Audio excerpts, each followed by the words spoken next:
আসসালামু আলাইকুম, সবাইকে আরো নতুন একটা ভিডিওতে স্বাগত। আমরা ক্লাসটি ছিলাম অর্ডিনারি ডিফারেনশিয়াল ইকুয়েশনসের উপর, যেটা বেশ কয়েকটা অধ্যায় আমরা অলরেডি নিয়েছি। এখন আমরা আছি 3B অর্থাৎ টাইপ 1 শেষ করেছি, এখন টাইপ 2 অর্থাৎ 3B অধ্যায়। সেটার আমরা এখন কথা বলবো তিতাস পাবলিকেশন বইয়ের এক্সাম্পল 1, সেটা নিয়ে আমরা কথা বলবো। তো অঙ্কটা বেশ ইম্পর্টেন্ট, এই অধ্যায়ের অলরেডি 2 নম্বর অঙ্কটা চলে এসেছে। আমরা সমাধান করব। অঙ্কটা দেওয়া আছে dy by dx equal to y divided x plus 10y divided x, অর্থাৎ এটা দেওয়া আছে, এটা আপনাকে সমাধান করতে হবে। ওটা বেশ ইম্পর্টেন্ট, আশা করা যায় এবার চলে আসবে। তো আমরা ওটা সলভ করে সলিউশন যেটা দেওয়া আছে সেটা আমি লিখে নিয়েছি। আচ্ছা, এই অঙ্কটা সমাধান করার জন্য আগে যে আমরা অধ্যায়টা যারা করেছেন ভালোভাবে, তারা আগের বারও আমরা dy বাই dx কে মানে রিপ্লেস করেছিলাম। এই অঙ্কতে সেম কাজ করবো, dy বাই dx কে রিপ্লেস করবো। তো এখানে মূলত আমরা ধরে নিব যে ভি এর আকার নিয়ে আসতে হবে। হ্যাঁ, dy বাই dx আকার আছে, এটা রিপ্লেস করে ভি এর আকার নিয়ে আসলেই আমাদের হয়ে যাবে।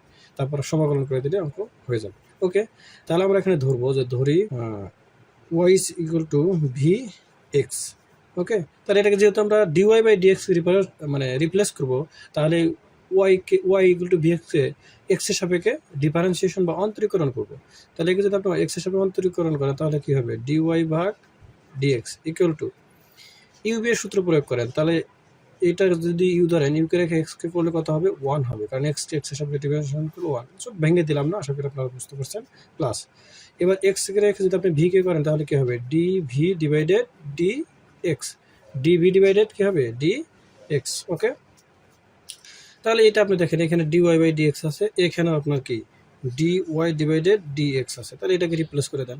আর এইখানে দেখেন আমরা Y is equal to V X লিখছি, তাহলে ভি ইজ ইকুয়াল টু কি লেখা যাবে এখানে? আপনি যদি এটাকে কি লেখেন, ভি সমান কি লিখতে পারি? এক্স এবার কি হবে? ভাগ হবে, ওয়াই ডিভাইডেড এক্স হবে। তাহলে ও যেখানে ওয়াই ডিভাইডেড এক্স আছে সেখানে আমরা কি দেবো? ভি লিখতে পারি। আর যেখানে D Y by D X আছে সেখানে আমরা লিখতে পারি ভি প্লাস এক্স ডিভি ভাগ D x.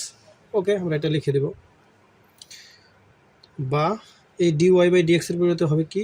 V plus x D V ভাগ ডি এক্স ইকুয়াল টু, এখানে ওয়াই বাই এক্স আছে, এখানে ওয়াই বাই এক্সের পরিবর্তে কি লেখা যায়? ভি লেখা যায়।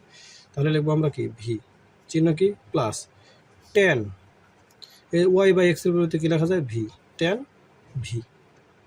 ওকে, আচ্ছা, এখানে আমরা এই টাইপ এসে প্লাস আসবে, পাশে গেলে কি হবে? মাইনাস। তাহলে এখানে লিখতে পারি x D b divided D x equal to কি লেখা যাবে?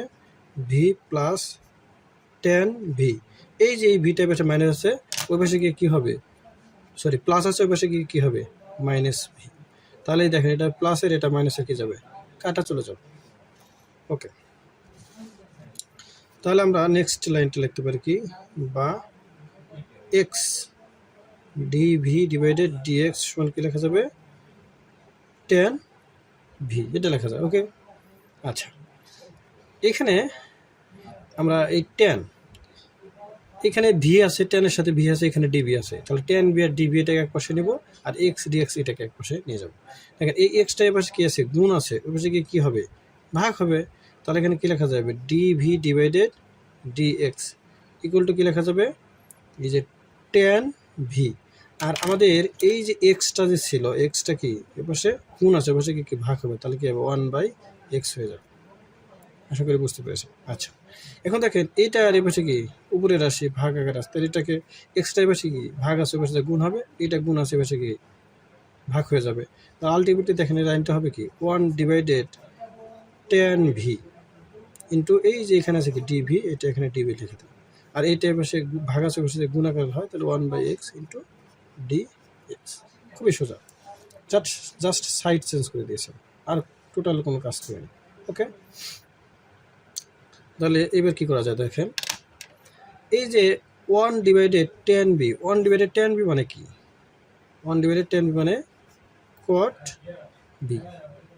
আচ্ছা, এখানে কি আছে? ডি ভি, এখানে আছে 1/x, যা আছে তাই রেখে দিলাম। আচ্ছা, এখন আপনি এটা কী করতে পারেন? এখন এটাকে আমরা জাস্ট কোনো কাজ নেই, জাস্ট সমাকলন করে দেবো, আমাদের কাজ ওকে। তাহলে এটাকে কী করবো? সমাকলন করে। তাহলে লেখেন যে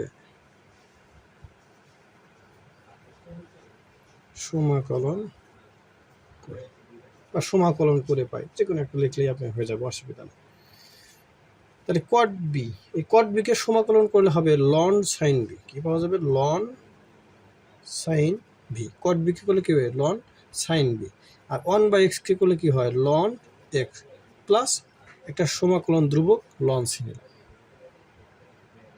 ওকে, তাহলে এটা আপনি কী করতে পারেন, এখানে আছে লন সাইন ভি, এখানে লন এক্স আর লন সি, তাহলে প্লাস থাকলে কি হয় গুণ হয়, লন সি এক্স অথবা এক্স সি যেখানে একটা লিখলে হয়ে যাবে। তাহলে আপনি দেখেন এখানে লন আর এই লন উভয় পাশে কী দেওয়া যায় তুলে দেওয়া যায়, তাহলে উভয় পাশে লন তুলে দিলে কি থাকবে sine V equal to C X থাকবে। এখন দেখেন এই যে ভিটা যা আছে আপনি এখানে লিখে নিয়েছিলেন ভি সমান কি ধরছেন, ভি সমান কি লিখছিলাম আমরা y/x লিখছিলাম, তাহলে এই ভি এর মানটা বসাতে, তাহলে মান বসালে কি হবে বা সাইন ভি সমান কত y/x equal to C x. তাহলে ইহাই আমাদের ইহাই নির্ণয় সমাধান। তাহলে কি লিখবেন আপনি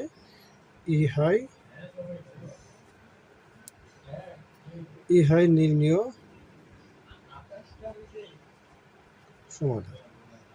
ওকে, আশা করি বুঝতে পেরেছেন, না বুঝলে অবশ্যই কমেন্টস করবেন। নো মোর টুডে, আল্লাহ হাফেজ।